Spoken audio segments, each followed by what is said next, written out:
Voilà, bonsoir à tous. Nous sommes heureux de nous retrouver dans la présence de notre Seigneur pour écouter ce soir l'évangile qui sera prêché par le frère Bruno Astier, ici présent, devant.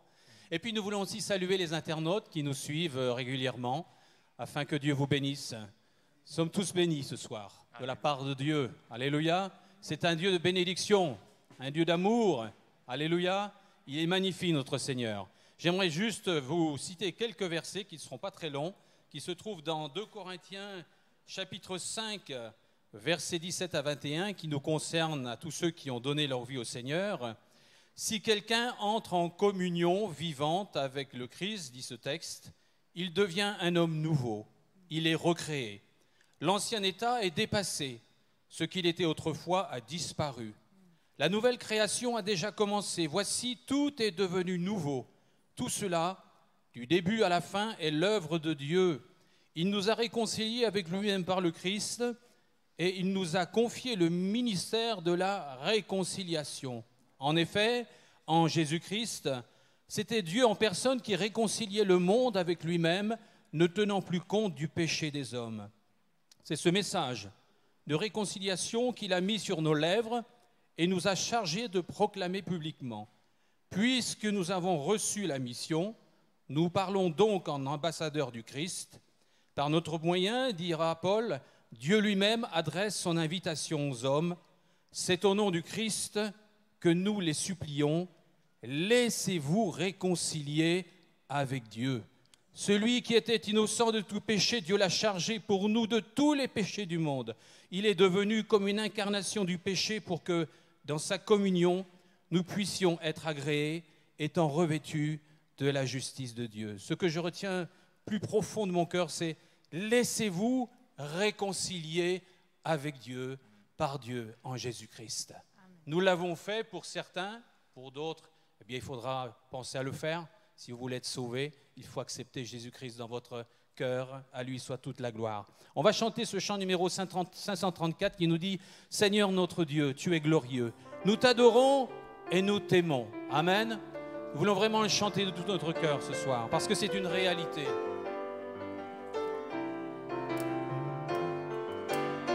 Seigneur notre Dieu, tu es glorieux. Nous t'adorons et nous t'aimons. Que ton règne s'établisse sur la terre. Que tes œuvres proclament ta grandeur. Nous te bénissons, Dieu Tout-Puissant. Tu es vivant et tu reviens. Nous te bénissons, Dieu Tout-Puissant. Ton règne est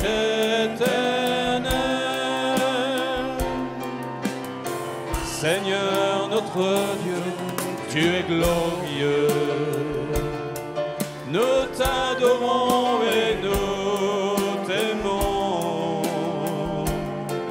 Que ton règne s'établisse sur la terre. Que tes œuvres proclament ta grandeur. Nous te bénissons.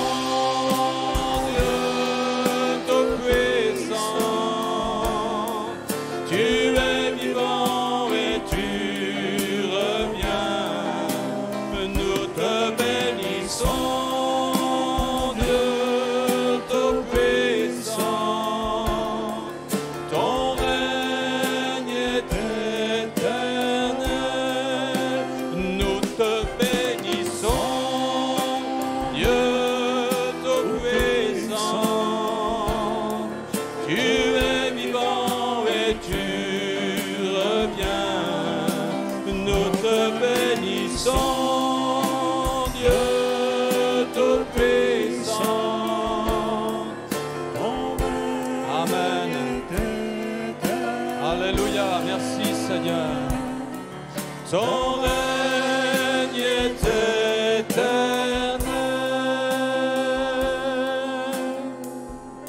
Alléluia. C'est bon, hein? Notre Seigneur, le Dieu Tout-Puissant, il nous aime. Je vais demander à Christian de bien vouloir prier en notre nom. Seigneur notre Dieu, c'est vrai, ce soir nous voulons encore te dire, viens bientôt Seigneur nous prendre, nous enlever avec toi dans ton ciel de gloire. Seigneur notre Dieu, c'est vrai, nous attendons ton retour, Amen. Seigneur. Mais ce soir nous voulons penser Seigneur à tous ceux et celles qui n'ont pas encore fait cet acte de foi, Amen. De s'abandonner entre tes mains Seigneur, de t'appartenir. Seigneur notre Dieu, ce soir encore, au travers de la prédication de la parole de Dieu, que tu puisses toucher les cœurs, Amen. Toucher les vies. Alléluia. Et salut, Seigneur. Amen. Que ton nom encore soit proclamé encore ce soir, Seigneur. Que ta gloire éclate Alléluia. Dans les cœurs, dans les vies, Seigneur. Que ta lumière luit encore ce soir, Père éternel. C'est là notre désir, Seigneur. Nous nous attendons à toi. Et bénis aussi nos frères, nos sœurs, ceux qui sont malades, ceux qui sont souffrants, qui se réclament de ta grâce, Seigneur. Interviens là aussi dans leur corps, dans leur vie, Seigneur. Le temps des miracles n'est pas passé. Tu n'as pas changé, Seigneur. Alors merci encore ce soir pour tout ce que tu vas faire dans le nom de Jésus-Christ. Amen. Amen. Merci Seigneur. Amen. Quand Jésus est devenu le maître de ma vie, tout a changé. C'est vrai ou c'est pas vrai? Pour ceux qui sont en Christ, hein? Pour les autres, c'est sûr que pas encore. Mais pour nous, et moi je peux témoigner, quand Jésus est venu dans mon cœur, quand je l'ai accepté dans mon cœur, tout a véritablement changé parce que j'étais un drôle de lascar, hein? Il fallait du travail dans ce cœur-là. Mais Dieu l'a fait et il est bon. Amen. Il nous aime et il t'aime. Quand Jésus...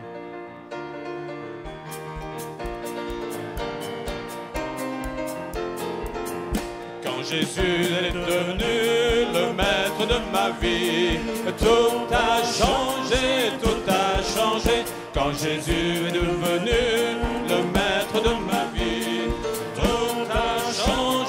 tout a changé, la paix, la joie ne me quitte pas, la paix, la joie ne me quitte pas. Quand Jésus est devenu le maître de ma vie, tout a changé, tout a changé. Quand Jésus est devenu le maître de ma vie, tout a changé, tout a changé. La paix, la joie ne me quitte pas. La paix, la joie ne me quitte pas.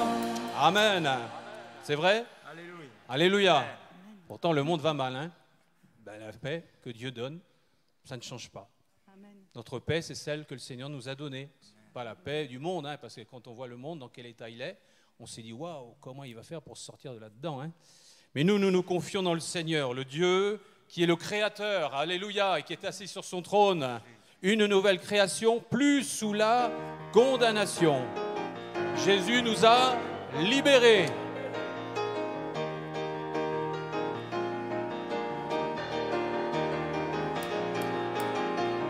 Une nouvelle création, plus sous la condamnation. Je vis dans la grâce de Dieu. Mon cœur est débordant, mon amour grandissant. Je vis dans la grâce de Dieu. Je veux te louer, Seigneur. Je veux te louer, Seigneur, je veux chanter tout ce que tu as fait. En moi plus de fardeau, la joie et le repos. Je vis dans la grâce de Dieu. Une nouvelle création, plus sous la condamnation, je vis dans la grâce de Dieu. Mon cœur est débordant, mon amour grandissant, je vis dans la grâce de Dieu. Je veux te louer, Seigneur, Je veux te louer, Seigneur, je veux chanter de ce que tu as fait. En moi plus de fardeau, la joie et le repos, je vis dans la grâce de Dieu. Amen. Cette grâce de Dieu en Jésus-Christ, elle est pour vous. Alléluia. Pour vous qui n'avez pas encore saisi le salut de Dieu en Jésus-Christ, elle est pour toi ce soir. Alléluia. Amen. Tu es venu jusqu'à nous. Quittant la gloire de ton ciel, nous dit ce texte. Tu es venu pour servir. Oui, Jésus, Dieu, est devenu un serviteur. C'est quelque chose d'incroyable, d'étonnant. Un Dieu qui vient même laver les pieds de ses disciples. Vous imaginez l'image qu'il y a là? C'est ce roi que nous servons ce soir.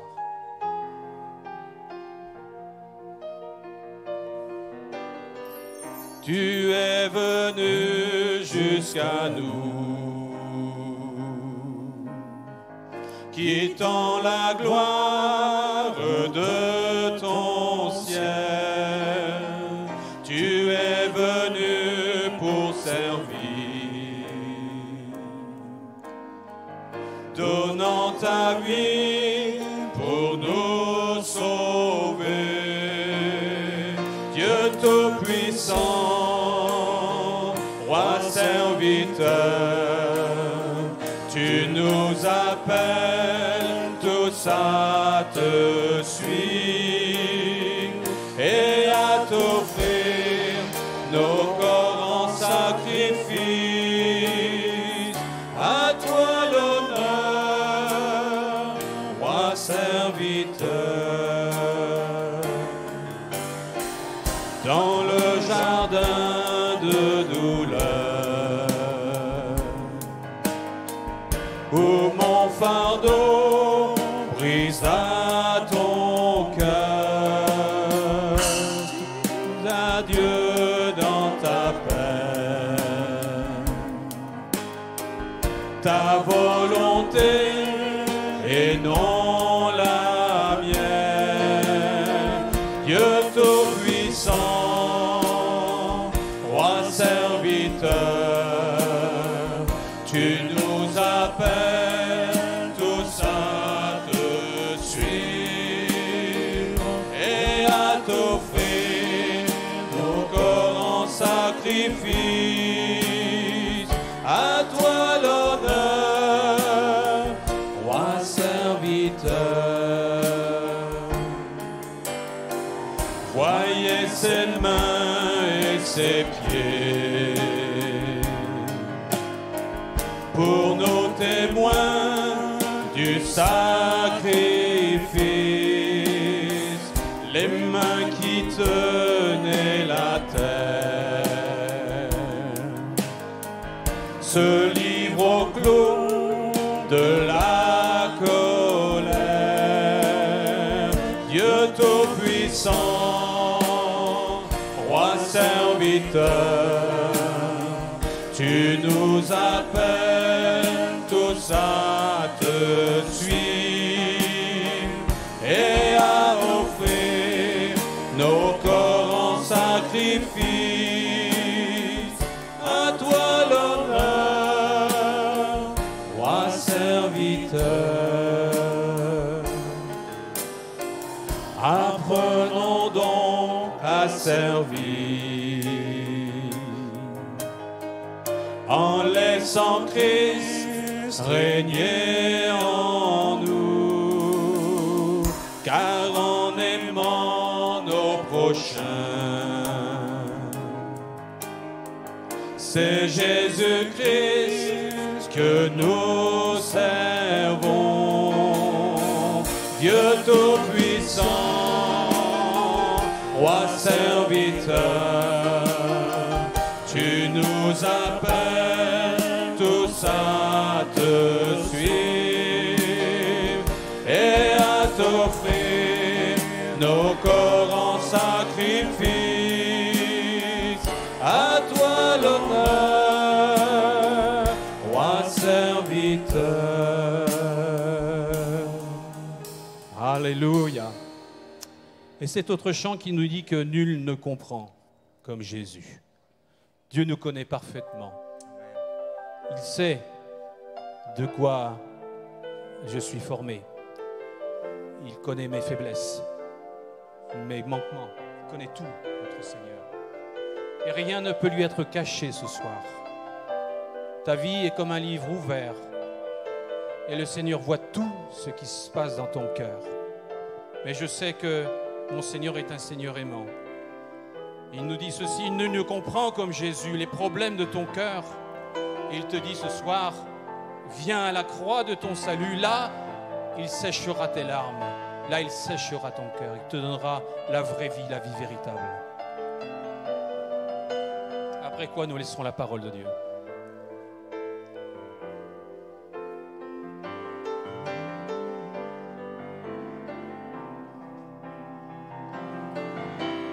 Nul ne comprend comme Jésus les problèmes de ton cœur. Viens à la croix de ton salut. Là, il séchera tes pleurs.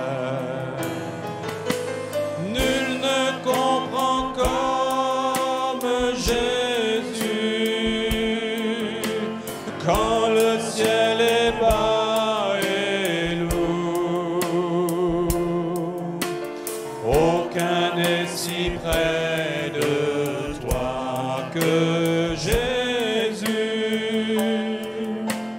Confie-toi en son amour. Nul ne comprend comme Jésus. À tes besoins il pourvoit. Le fardeau sur lequel tu dois, il le portera à la croix. Nul ne comprend comme Jésus. Quand le ciel est bas et lourd, aucun n'est si près de toi que Jésus. Confie-toi en son amour. Nul ne comprend comme Jésus. Ta déception, ta langueur, pour mettre fin à ton malheur, il reste encore ton sauveur.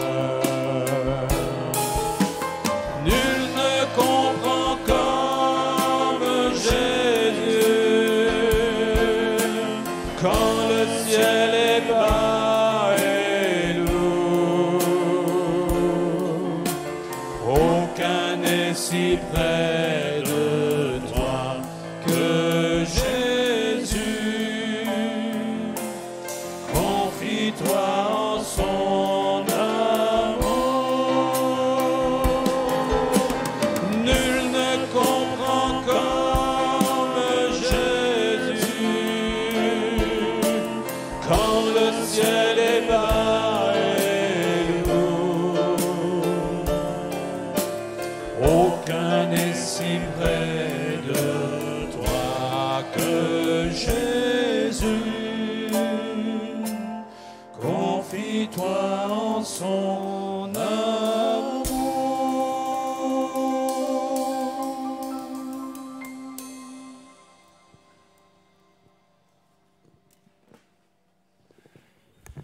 Voilà, bonsoir à tous, bonsoir à ceux et celles qui nous rejoignent. Très heureux, avec mon épouse et certains de nos enfants, parce que tous ne sont pas rentrés, de vous retrouver ce soir encore pour annoncer l'Évangile. Alors, vous avez les salutations de vos frères de Lunel, ça c'est de dimanche, Et vous avez aussi les salutations de vos frères et sœurs de Tarbes. Hein? Voilà, que Dieu bénisse. La famille de Dieu, elle est grande, elle est belle. Et c'est beau de voir partout, de voir qu'il y a des frères et des sœurs qui font et qui ont fait la même expérience que nous. À savoir, comme nous l'avons chanté, d'avoir laissé faire Jésus dans nos vies. Vous allez voir que j'aimais entendre Jean-Marie nous dire tout à l'heure, laissez Jésus nous réconcilier, hein, laissez cette réconciliation se faire, laissez faire Jésus dans nos vies. Vous allez voir, on va y revenir là-dessus. Laissez faire. C'est bien de laisser faire Jésus, non? Nous, on aime bien avoir un petit peu les rênes, contrôler, savoir ce qu'on a à faire. Ça ne marche pas comme ça avec Dieu. Il faut laisser faire Dieu. Parce que si on ne laisse pas faire Dieu, on ne vit rien avec Dieu.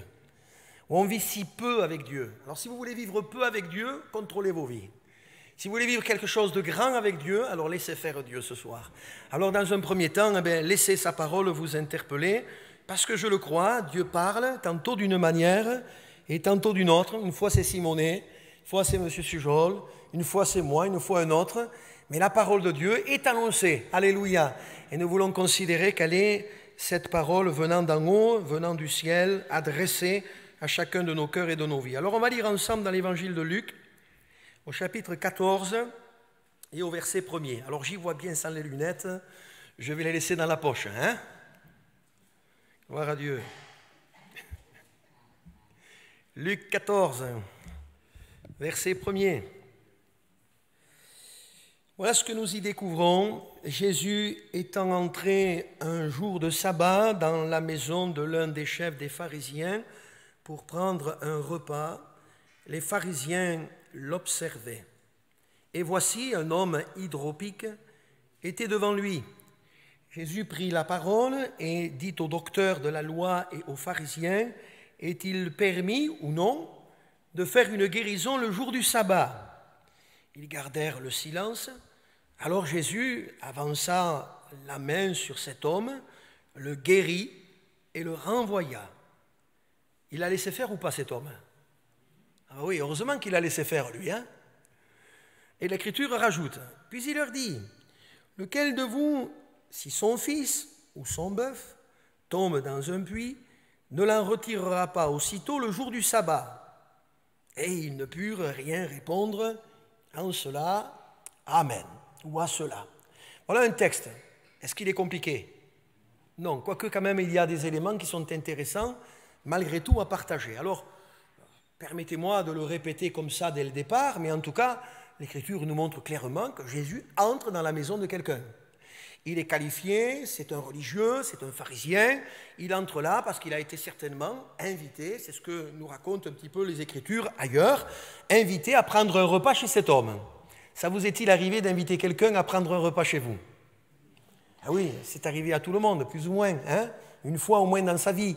Mais là, l'Écriture nous dit qu'il a invité Jésus. Alors, est-ce que c'est une bonne décision ou une mauvaise décision que d'inviter Jésus à prendre un repas chez nous? Non, moi je me rappelle de ma grand-mère. C'était un petit peu la tradition de l'époque, hein, c'était comme ça que c'était véhiculé. Toujours à table, il y avait une assiette de livres à table. Si on était 8 à manger, il y avait 9 couverts. Pourquoi? Parce que c'était au cas où, que quelqu'un rentre et puisse prendre part avec nous au repas. Hein. Ce n'était pas la place donnée au Saint-Esprit ou je ne sais quoi, c'était comme ça. Mais inviter Jésus à venir dans nos vies, dans nos cœurs, à partager un repas, ça nous parle d'une certaine intimité. D'ailleurs, tout à l'heure, dans la lecture, il nous parlait d'une certaine communion. Laisser faire Jésus, d'une réconciliation.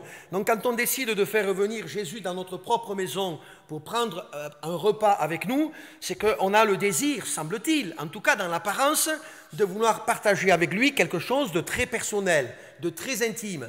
Ça me plaît quand je le regarde comme cela parce que je me dis que la parole de Dieu, c'est vraiment ainsi qu'elle nous présente la relation que l'on doit avoir avec Dieu. Ce n'est pas un Dieu lointain, ce n'est pas un père fouettard, c'est un Dieu près de chacun d'entre nous, qui nous entend, qui nous voit, qui est prêt à nous toucher, à nous serrer la main, à nous prendre dans ses bras d'amour. Bien entendu, il y a là des images, mais des images très révélatrices de ce Dieu qui est capable de nous atteindre, qui est capable d'œuvrer dans nos vies. C'est merveilleux, sauf que on sait très bien en lisant la Bible que ce n'est pas avec ces intentions-là que cet homme a invité Jésus dans sa maison. Vous voyez comme quoi les apparences sont trompeuses. Je ne sais pas avec quelle apparence vous êtes au milieu de nous ce soir, ou certaines personnes nous rejoindront derrière leur écran. Les apparences sont souvent trompeuses.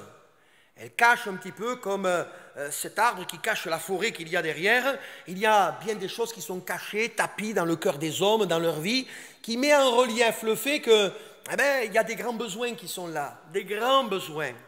Alors ça ne sert à rien de se cacher derrière qui que ce soit ou derrière quoi que ce soit, en faisant croire que, alors qu'au fond, c'est la misère la plus totale. J'ai envie de vous dire ce soir, en résumant l'invitation de cet homme, quel misérable personnage, qui invite Jésus à sa maison, mais qui, avec bon nombre de ses collègues, a des intentions peu louables. Il invite Jésus chez lui, mais le désir qui est le sien, comme les autres, c'est de l'observer. C'est de le regarder attentivement pour voir ce qu'il allait faire. Dans le contexte, on est un jour de sabbat. Et dans la tradition hébraïque, qui était poussée à l'extrême, qui était déformée dans la compréhension. Vous ne voyez pas qu'aujourd'hui, dans le monde chrétien dans lequel on est, qu'il soit évangélique, catholique et protestant, il n'y a pas parfois des croyances qui sont déformées de la réalité biblique? Moi, je vous dis que oui, dans la pratique, c'est ça.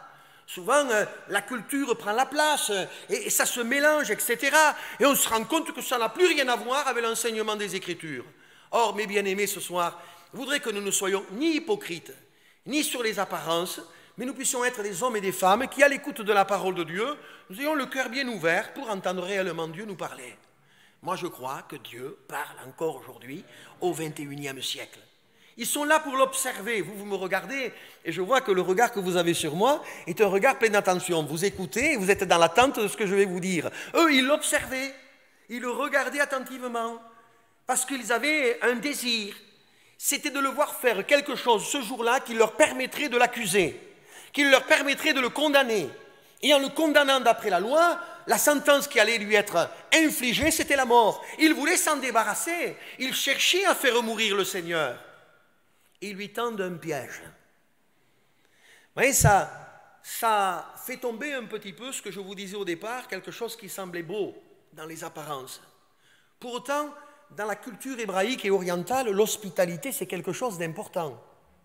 Quand on pense, et j'ouvre la parenthèse et je la ferme, que quand même, quand Lot a reçu les 3 serviteurs qui sont venus pour lui annoncer que Sodome allait être détruite et qu'il fallait sortir, quand les gens de la ville sont venus taper, l'hospitalité, ils étaient 2 ou ils étaient 3?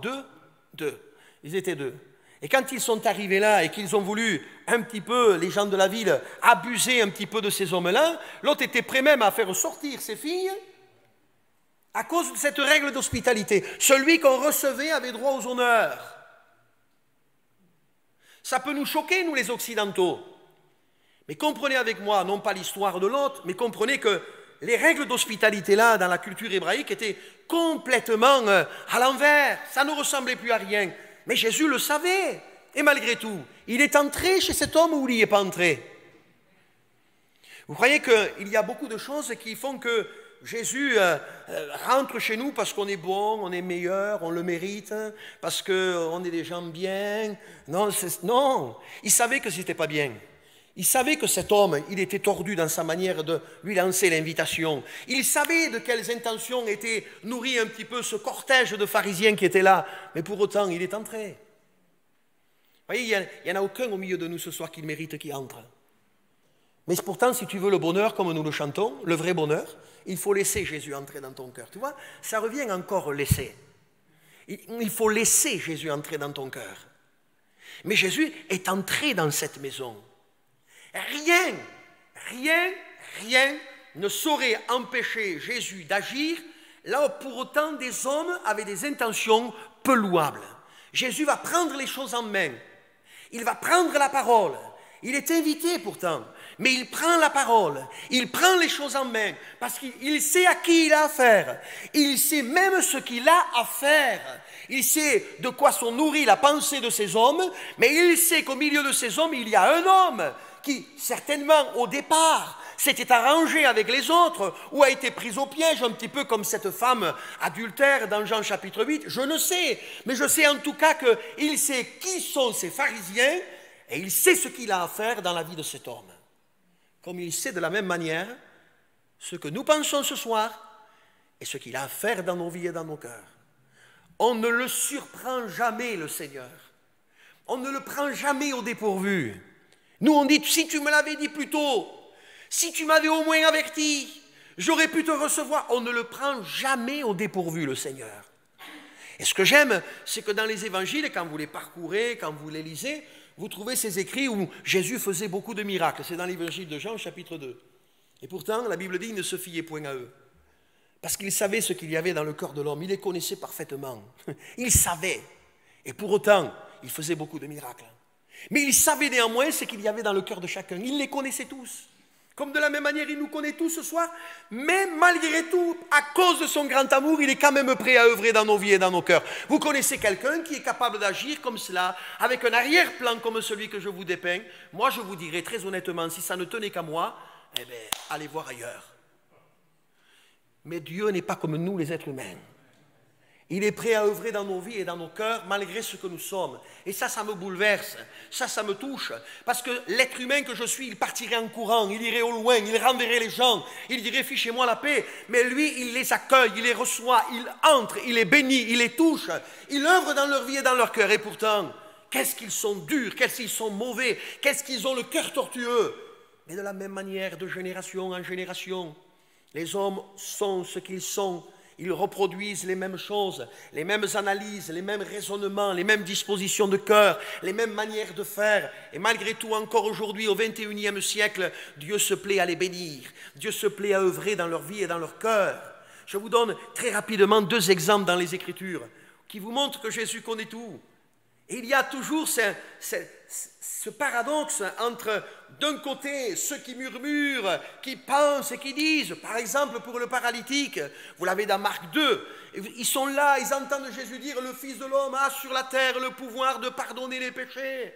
Et les religieux qui sont là, encore ces pharisiens qui disent, mais qui est-il? Il n'y a que Dieu qui peut pardonner, c'est un blasphème. Et l'Écriture nous dit, Jésus connaissant leurs pensées, leur dit, est-il plus aisé de dire à un paralytique, lève-toi, prends ton lit et marche, ou sois pardonné de tes péchés?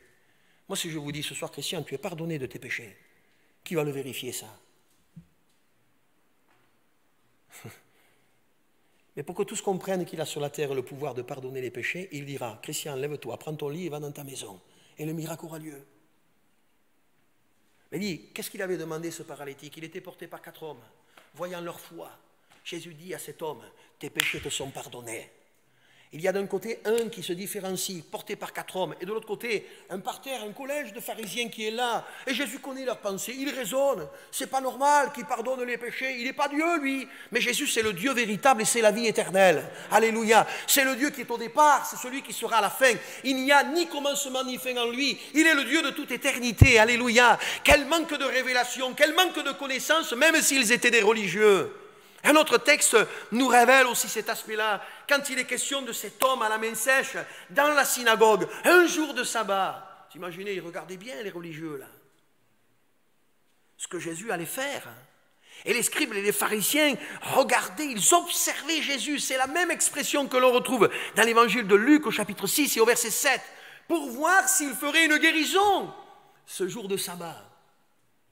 Et l'Écriture nous rappelle, c'était afin de pouvoir l'accuser. Et Jésus, qui connaissait bien leurs pensées, va dire à cet homme, lève-toi, tiens-toi au milieu.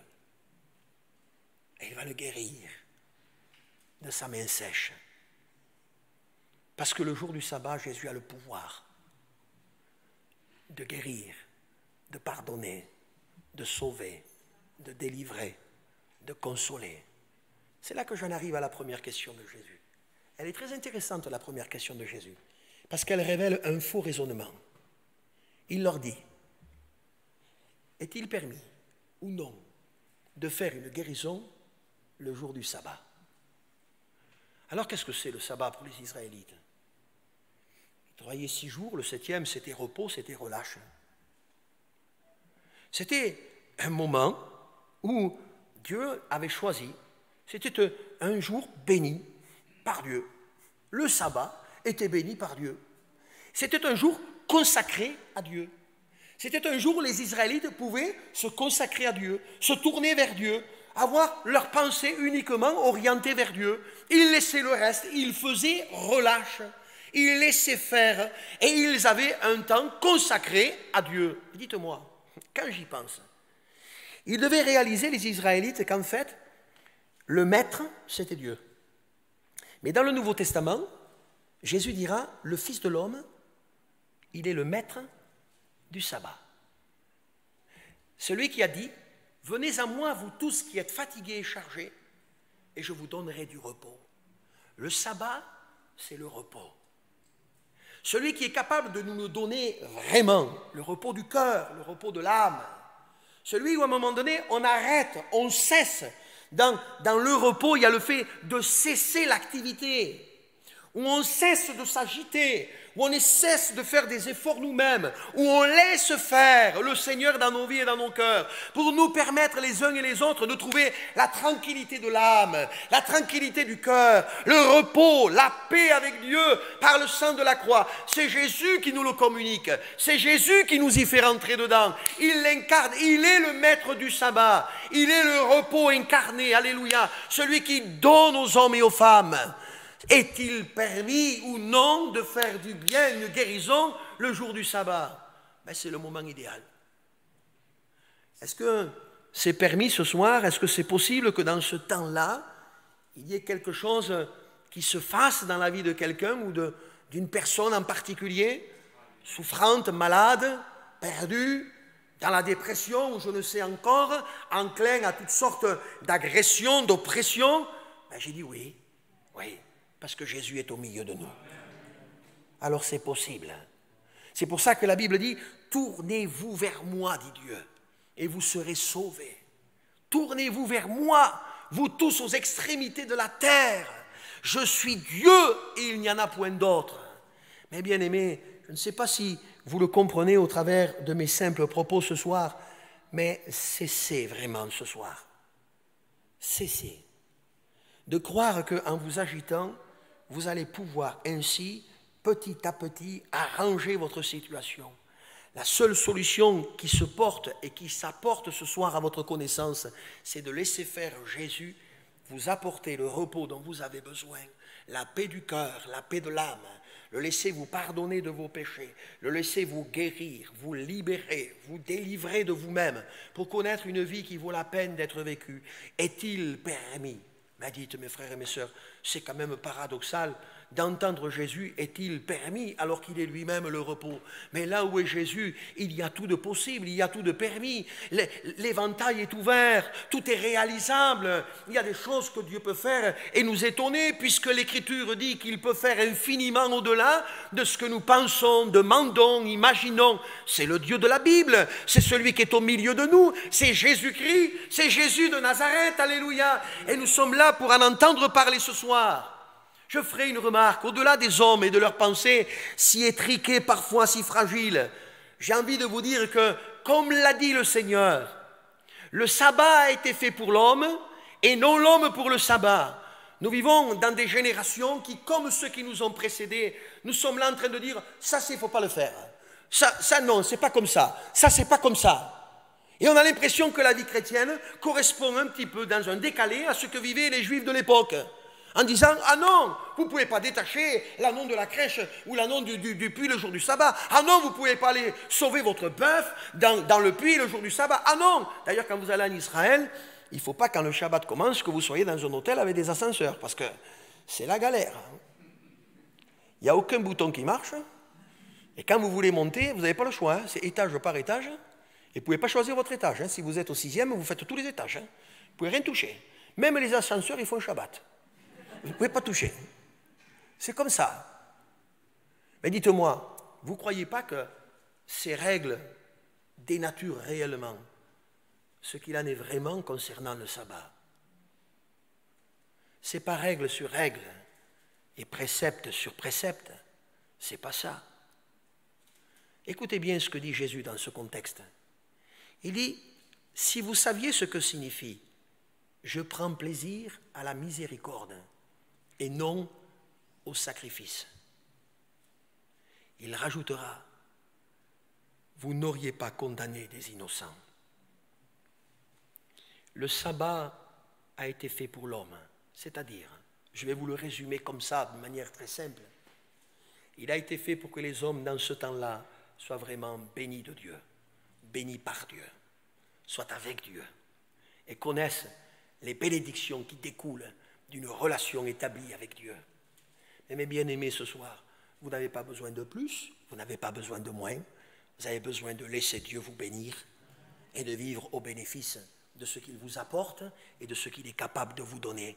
À quoi cela servirait que ce soir je me présente devant vous en disant « Eh bien oui, tu ne vas pas faire ça, tu vas faire comme ça », d'une manière excessive. Vous y trouveriez peut-être l'apparence de quelque chose de très spirituel, de très religieux. Mais enfin, au bout du compte, ça ne changera pas grand-chose dans votre cœur et dans votre vie. Par contre, quand on comprend qu'on ne mérite rien, mais qu'il a été mu pour nous de compassion, qu'il a ses entrailles de miséricorde, qui sont là comme nouées à cause de nous, parce qu'il nous aime. Et à cause de ce grand amour-là, il se porte à notre connaissance, il se propose à nous, nous tendant une main, en nous disant « Permets-moi, ce soir, de te faire ce bien dont tu as besoin. Permets-moi-le. » En fait, ce n'est pas que Dieu ne pouvait pas le faire, que Jésus ne pouvait pas le faire, c'est qu'eux ne le rendaient pas possible par leurs préceptes d'hommes. Rendez possible la bénédiction de Dieu dans vos vies ce soir, en croyant simplement que celui qui est au milieu de nous n'a pas changé pour vous bénir, comme il a béni bien des hommes et bien des femmes. Analysez maintenant avec moi la deuxième question. La première, c'était, est-il permis ou non de faire du bien le jour du sabbat? La deuxième, c'est, lequel de vous, si son fils ou son animal? Remarquez avec moi que dans un autre évangile, il est question de la brebis, du bœuf, il est question d'animaux au pluriel. Là, il est question du fils et il est question de l'animal. Si l'animal a une valeur marchande réelle, vous êtes d'accord avec moi? Ça a une valeur quand même. On ne va pas dire ça ne vaut rien. Même si je ne suis pas un défenseur des animaux, je veux respecter la création jusqu'au bout, ça a une valeur. Même une valeur marchande. Je reviens des Pyrénées, et quand on voit les vaches, je suis sûr que si l'agriculteur il perd son troupeau de vaches, il va perdre une certaine valeur. Et il suffit que l'ours vienne et tue les brebis, les moutons qui sont là, et d'ailleurs après ils ne sont pas contents parce que c'est une valeur marchande qu'ils perdent. Ça a une certaine valeur. Dites-moi, en y réfléchissant, Jésus met le Fils et il met l'animal. Si un animal a une certaine valeur, un Fils en a une bien plus grande. Parce qu'aux yeux de Dieu, un être humain a plus de valeur qu'un animal. Quand le Gadarénien est délivré des ténèbres qui sont là et qui le tiennent, possédé qu'il l'était, un troupeau de pourceaux était à côté, au nombre de 2000 bêtes, Jésus permettra que les démons aillent dans ces pourceaux, qui vont descendre les pentes escarpées et se noyer dans le lac de Galilée. Non pas que Jésus est contre quelque chose, contre les cochons, mais on voit bien quand même que la valeur humaine est précieuse. Vous êtes précieux aux yeux de Dieu. Vous avez de la valeur aux yeux de Dieu. Et ce que le texte me permet de dire, c'est qu'un fils a plus de valeur aux yeux de Dieu pour obtenir le secours dont il a besoin. Vous avez de la valeur aux yeux de Dieu parce qu'il vous regarde comme un fils, une fille, comme quelqu'un qui est précieux à ses yeux, dans lequel ou dans laquelle il veut manifester son amour, son affection, sa grâce, son secours. Quel Père éternel! D'ailleurs, n'est-il pas appelé dans la Bible le Dieu éternel, tout-puissant, le Père éternel? Ce Père qui représente Dieu dans la Bible vous regarde comme un potentiel fils, une potentielle fille, quelqu'un dans lequel il veut faire du bien, il veut œuvrer, il veut agir pour vous sauver d'une condamnation certaine. Et comment a-t-il opéré pour nous sauver d'une condamnation certaine, si ce n'est en nous envoyant son propre Fils pour mourir à notre place sur la croix du Calvaire? Il y a quand même un verset dans la Bible que nous aimons citer dans Jean 3,16 où il est dit « Car Dieu a tant aimé le monde qu'il a donné son Fils unique afin que quiconque croit en lui ne périsse point, mais qu'il ait la vie éternelle. » Dieu ne juge personne, il ne condamne personne, mais il a envoyé son Fils. C'est le Fils qu'il a envoyé pour que nous puissions un jour, en rencontrant Dieu, nous-mêmes devenir fils et filles de Dieu. Et nous puissions avoir cette attestation intérieure par l'Esprit de Dieu, nous prouvant, attestant que réellement nous sommes devenus enfants de Dieu. Non pas par tradition, non pas par héritage religieux, mais par une rencontre personnelle, par une expérience spirituelle. Lequel de vous, si humainement parlant, vous êtes prêts, leur disait-il, à faire des efforts, même un jour de sabbat, pour sauver un fils, pour sauver un animal? Comprenez que du haut du ciel, Dieu a fait ce qu'il avait à faire pour nous sauver à tous. Vous avez remarqué qu'à la première question, ils gardèrent le silence. Il y a des silences qui en disent long. Et à la deuxième question, ils répondirent nada, rien. Rien. Il leur avait, comme on dit chez moi, cloué le bec. C'était terminé, les questions.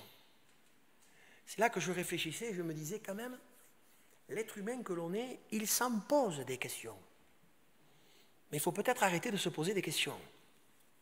Parce que les questions ne font pas avancer notre affaire. Plutôt que de se poser toutes sortes de questions, ou de poser constamment des questions à Dieu, peut-être faudrait-il simplement croire et accepter en nous approchant de lui tel que nous sommes et en disant au Seigneur, sauve-moi, guéris-moi, délivre-moi, pardonne-moi. Dites-moi, quand vous regardez l'histoire de Luc 13, j'ai presque fini, cette femme courbée depuis 18 ans, qui se tenait dans la synagogue, moi j'ai toujours été impressionné par ce texte-là. Quand même une femme tenue par les démons, courbée, pendant autant d'années, qui se trouve dans un lieu religieux et qui ne dérange pas l'office. Je trouve ça, c'est quand même particulier, hein? Jésus entre. Il y adresse une parole de délivrance. Tu es délivré de ton infirmité. Ma foi, quand Jésus parle, ça s'exécute. Elle se redresse. Et quand il voit ça, le chef de la synagogue, il n'est pas content, lui. Venez vous faire guérir en dehors du jour du sabbat. Hein? On a l'impression que c'est comme les tickets. Vous savez, quand on arrive à la sécurité sociale, là, on prend le ticket, on attend notre tour, que ça fasse bip, bip, 898. Mais ça n'a rien à voir avec ça, avec Dieu. Mais on voit bien que tout chef qu'il est, il comprend rien, ce bonhomme-là. Il a besoin encore d'être éclairé par Dieu, il a besoin de vivre la puissance de Dieu, il a besoin de découvrir qui est là dans la synagogue. Qui est là dans la synagogue, c'est Jésus-Christ. Alléluia. Et Jésus parle et dit hypocrite. Oh, nous, on n'aimerait pas quand même qu'on nous parle comme ça. Hein. Mais Jésus lui dit hypocrite. Il le dit à tous, hein, parce que c'est au pluriel. Hypocrite, répondit le Seigneur. Est-ce que chacun de vous, le jour du sabbat, ne détache pas de la crèche son bœuf ou son âne pour le mener à boire? Et cette femme, qui est une fille d'Abraham, comme Zachée était un fils d'Abraham, ne fallait-il pas la délivrer de Satan qui la tenait enchaînée depuis 18 ans? Ne fallait-il pas œuvrer dans sa vie? Tandis qu'il parlait ainsi, dit l'Écriture, tous ses adversaires étaient confus et la foule se réjouissait de toutes les choses glorieuses qu'il faisait. Alors confus ou réjouis? Béni ou sans réponse? Et choisissez votre camp. Il y a 30 ans de ça, j'ai choisi le mien. J'ai choisi la foi. J'ai cru dans celui qui m'a sauvé. Je lui ai donné ma vie. Je l'ai laissé faire dans ma vie. Et il m'a béni. Je vais terminer par cette image. D'un côté, il me semble qu'il y a certes une majorité, mais cette majorité n'a pas toujours vraiment raison. Ce n'est pas vrai, la majorité, elle n'a pas toujours raison. Cette majorité-là, quelque part, malgré ce qu'elle voyait, malgré ce qu'elle entendait, elle refusait de croire. Et Jésus, au travers de ces deux questions, nous montre un principe dans l'Écriture qui est vrai. Dieu résiste aux orgueilleux. Et de l'autre côté, même si cet homme, était avec eux de mèche au départ, je ne sais pas. Ou s'il était piégé par les autres dans le piège qui tendait à Jésus, je ne sais. Je remarque qu'en tout cas, il a laissé Jésus faire dans sa vie et il a été renvoyé chez lui béni. Dans le verbe renvoyer, dans le grec, vous avez l'autre verbe qui est donné, c'est le verbe libérer. Et ce que j'ai trouvé remarquable, c'est qu'on retrouve le même terme aussi que dans repos, qui est le verbe relâche. Relâche. Vous voyez, quand on laisse faire Jésus, on est renvoyé, on est libéré d'un certain contexte dans lequel on était emprisonné et piégé, et on est renvoyé libre, dans le repos, sauvé, parce qu'on a laissé faire Jésus. Ce qui le caractérise, c'est son humilité. Dieu résiste aux orgueilleux, mais il fait grâce aux humbles. Voyez, des fois, il n'y a pas besoin de se poser 40 questions. Il suffit de savoir simplement si dans mon cœur, il y a cette humilité, de croire que Jésus est suffisant pour me bénir maintenant et œuvrer dans ma vie comme il doit le faire. Alors on va courber nos fronts, s'il vous plaît, quelques instants, et on va se tenir devant le Seigneur dans la prière. Seigneur, nous avons partagé très simplement ta parole, et maintenant c'est toi qui agis par ton esprit. Je ne peux moi-même convaincre les cœurs. Je suis efforcé de les persuader que tu étais la solution, la réponse à leurs maux, à leurs questions, à leurs hésitations.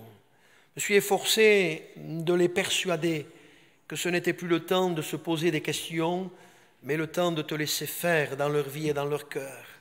Seigneur, fais sentir ta présence au milieu de nous. Fais sentir ta présence dans le cœur, dans la vie de mes bien-aimés qui sont là. Et ceux qui sont concernés par ce que nous avons partagé, merci maintenant de confirmer ta parole dans leur vie, de confirmer ta parole dans leur cœur. Sauve, délivre, guéris, renvoie libre, Seigneur. Que ta bénédiction soit leur partage. Je te le demande au nom de Jésus. Et je te dis merci, Seigneur. À toi toute la gloire et l'honneur. Amen. On garde les têtes baissées, on garde les yeux fermés pendant quelques instants. Y a-t-il une personne au milieu de nous qui voudrait se démarquer, pas partir chez elle comme se noyant dans la masse de ceux qui vont sortir de l'église, mais cette personne qui veut dire, Seigneur, j'ai compris une chose, je veux te laisser faire ce soir. Seigneur, sauve-moi. Seigneur, je veux te laisser faire, guéris-moi. Seigneur, je veux te laisser faire, baptise-moi dans le Saint-Esprit. Seigneur, je veux te laisser faire, console mon cœur ce soir. Je ne sais quel est ton besoin, mais laisse-le faire. Si tu veux que l'on prie pour toi, que l'on prie avec toi, alors spontanément, là où tu es, lève ta main, baisse-la aussitôt. On va prendre le temps de prier avec toi, avec l'Église qui est réunie. On a tous les têtes baissées, les yeux fermés, oui. Deux mains se sont levées, vous pouvez baisser votre main, je vous ai vu. Y a-t-il une troisième personne? Oui, vous pouvez baisser votre main. Y a-t-il une autre personne? Oui, tu peux baisser ta main, je t'ai vu, que Dieu te bénisse. Y a-t-il une autre personne qui voudrait que l'on prie particulièrement pour elle? Je vous vois, mais soyez assurés que Dieu vous voit, et c'est là l'essentiel, c'est là le plus important. En levant votre main maintenant, adressez-vous à lui, invoquez-le, appelez-le. Dites-lui, Seigneur, je te laisse faire maintenant, alléluia. Y a-t-il une dernière personne avant qu'on prie, une dernière fois? Il voudrait se manifester et dire, moi j'en ai besoin. Je lève ma main, Seigneur, bénis-moi ce soir, alléluia. Gloire à Dieu, gloire à Dieu. Simonet, je vais te demander d'élever ta voix, s'il te plaît, de prier pour ceux qui ont levé la main maintenant. Gloire à Dieu. Oh.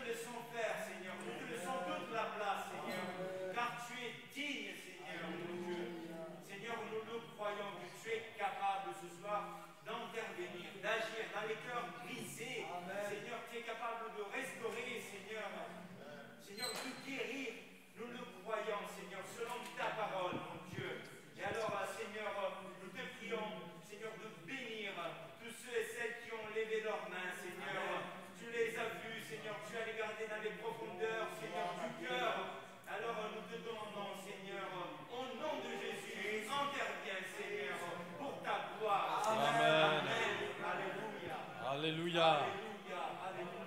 Que notre Seigneur soit béni ce soir. Amen. On va chanter un dernier chant qui nous dit « Bientôt le Seigneur apparaîtra ». Sommes-nous prêts? Oui? Non? Oui ou non? Oui. Oh, il n'y a eu qu'un seul oui là.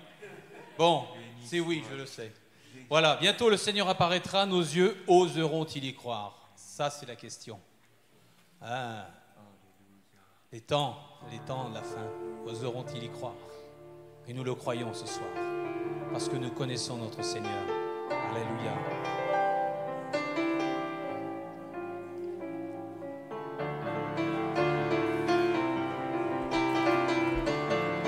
On se lève ensemble?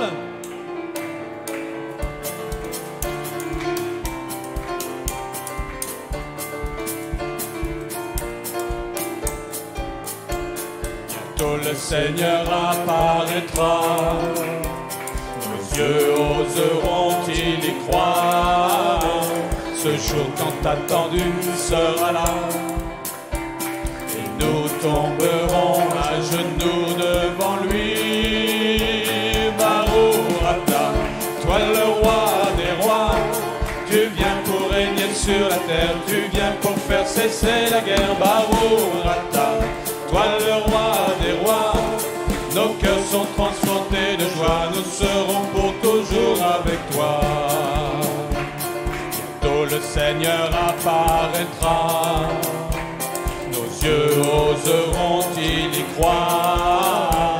Ce jour tant attendu sera là, et nous tomberons à genoux devant lui. Baourata, toi le roi des rois, nos cœurs ne cessent de chanter, nos bouches ne cessent de crier. Baourata, toi le roi des rois, tu entres par la porte d'or pour geler les vivants et les morts. Bientôt le Seigneur apparaîtra, nos yeux oseront-ils y croire? Ce jour tant attendu sera là, et nous tomberons à genoux devant lui. Barourata, toi le roi des rois, voici l'année du jubilé où tu sais pas livrer du blé. Barourata, toi le roi des rois, levez-vous portes éternelles, laissez entrer le roi des rois.